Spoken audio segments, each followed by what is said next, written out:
Budi Hartono merespon terkait dengan renovasi Jakarta International Stadium atau JIS untuk kebutuhan venue Piala Dunia U17. Heru Budi mengatakan ada beberapa hal yang akan direnovasi agar Jakarta International Stadium atau JIS dapat digunakan untuk Piala Dunia U17. Yang kemarin disampaikan oleh Menteri PUPR. Belum. Kalau DKI kan sudah jalan, kita merapikan sisi mana di Waduk Cincin ya, yang sisi antara JIS dengan sisi timur antar JIS dengan Waduk, jalannya kita rapikan nanti bisa masuk tol. Itu untuk kepentingan umum semuanya.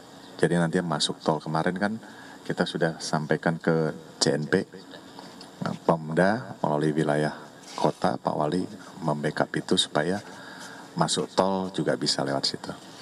Cukup. Saya nggak ahlinya rumput, nanti tanya aja yang ahlinya rumput. Cukup ya.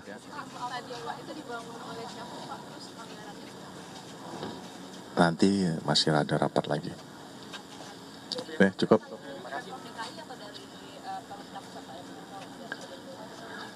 Dari Pemda ada, dari Menteri PUPR ada, dari PT Kereta Api ada, semua sama-sama. Bareng biar supaya transportasi sekitar sana bisa lancar. Ya, cukup.